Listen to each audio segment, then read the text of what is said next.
नमस्कार दोस्तों, मैं आलोक शर्मा आप सभी का स्वागत करता हूं आज के इस वीडियो में। और आज के इस वीडियो में मैं आपको बताऊंगा कि कैसे आप गुणनखंड विधि के द्वारा वर्ग समीकरण को हल कर सकते हैं।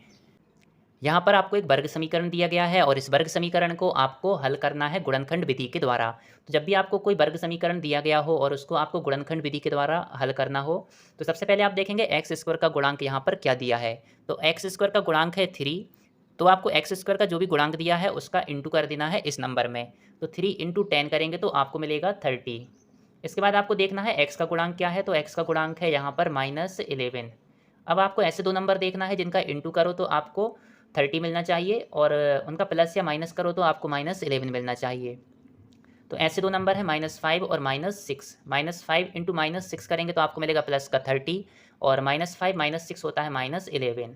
तो बस आपको ये दोनों नंबर -11x की जगह लिख देना है। -11x की जगह आप लिख देंगे -5x -6x।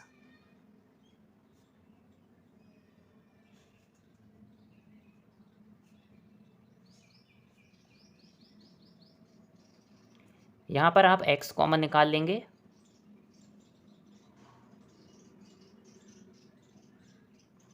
यहाँ पर -2 कॉमन आएगा।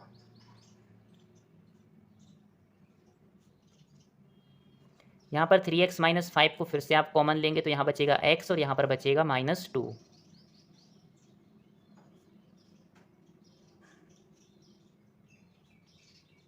यहाँ पर x -2 इक्वल 0 होगा या फिर 3x -5 इक्वल 0 होगा।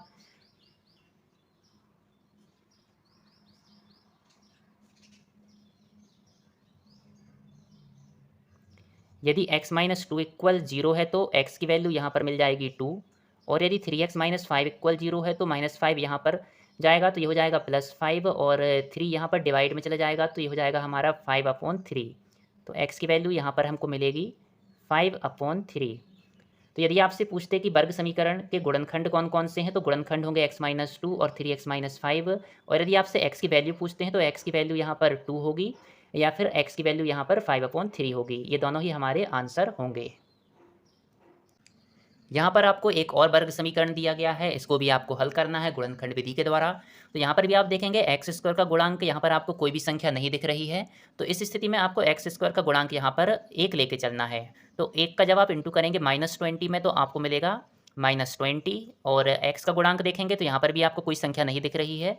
तो यहाँ पर भी एक्स का गुणांक होगा 1। अब आपको ऐसे दो नंबर देखना है जिनका आप इंटू करो तो -20 आए और उनको प्लस या माइनस करो तो प्लस का 1 आए। तो ऐसे दो नंबर हैं 5 और 4। जब आप प्लस का 5 लेंगे और माइनस का 4 लेंगे तो 5 इंटू -4 हो जाएगा -20 और 5 -4 करेंगे तो आपको मिलेगा प्लस का 1।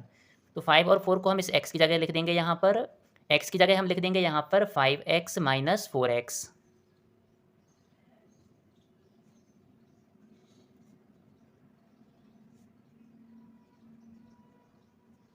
इन दोनों में से x को कॉमन ले लेंगे तो यहाँ पर बचेगा x और यहाँ पर बचेगा +5। यहाँ से -4 कॉमन आ जाएगा तो यहाँ पर बचेगा x, यहाँ बचेगा प्लस का 5 इक्वल 0। x + 5 को हम फिर से कॉमन लेंगे तो यहाँ बचेगा x और यहाँ पर बचेगा -4।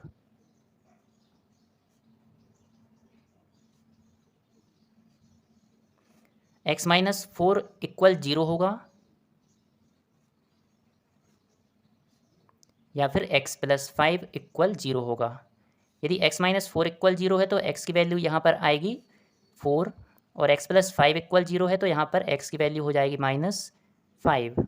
यदि आपसे वर्ग समीकरण के गुणनखंड पूछे हैं तो x - 4 और x + 5 आपका आंसर होगा। और यदि आपसे x की वैल्यू पूछी है तो x = 4 या फिर x = -5, ये दोनों ही हमारे आंसर होंगे।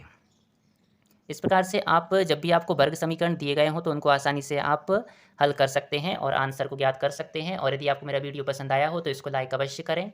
और यदि आपने अभी तक मेरे चैनल को सब्सक्राइब नहीं किया है तो मेरे चैनल को सब्सक्राइब अवश्य करें। आपने मेरे वीडियो को देखा इसके लिए बहुत बहुत धन्यवाद। Thank you.